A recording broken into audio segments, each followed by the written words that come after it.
Ставай, тате! Време! Събуди се! Извинявай. Тате! Тате! Твоят син се събудил. Докато се зазори, е твой син. Тате! Ставай, тате! Тате! Обещал си ми! Добре, добре. Станал съм вече. Ура!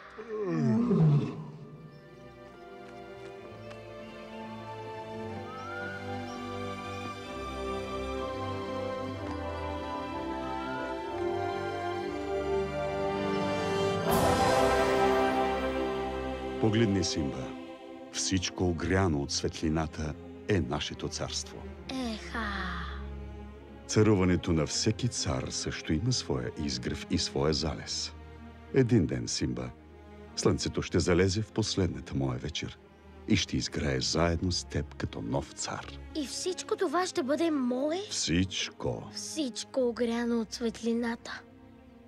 А онова място, което е в сянка? То е отвъд територията ни. Никога не ходи там, Симба. Но нали царят прави каквото си ще? О, нужно е повече, за да си цар, от това да налагаш волята си. Какво повече? Симба. Всичко, което виждаш, съществува в крехко равновесие. Царят трябва да разбира това равновесие и да уважава всяка твар. От пъплещата мравка до бързата антилопа. Но нали ние ядем антилопи? Да, Симба, но нека ти обясня. Когато умрем, телата ни се превръщат в трева, а антилопите се хранят с нея. Ето как всички сме свързани в великия кръговрат на живота.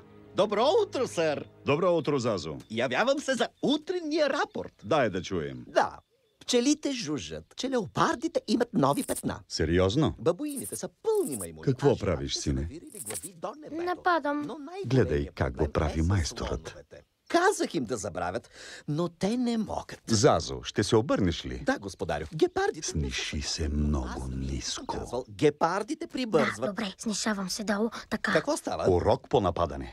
Нападане, браво. Нападане? О, не, господарю, кажете, че се шегувате.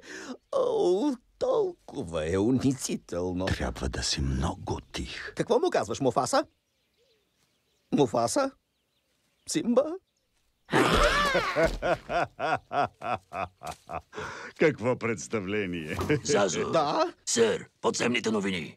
Добре, а сега... Господарю, хиени! В лъвските земи! Зазо, отведи Симба у дома. Тате, да дойда и аз? Не, синко.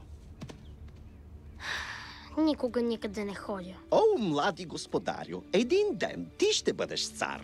Тогава ще можеш да гониш тези мърлеви, паршиви браконьери от зори до мрак.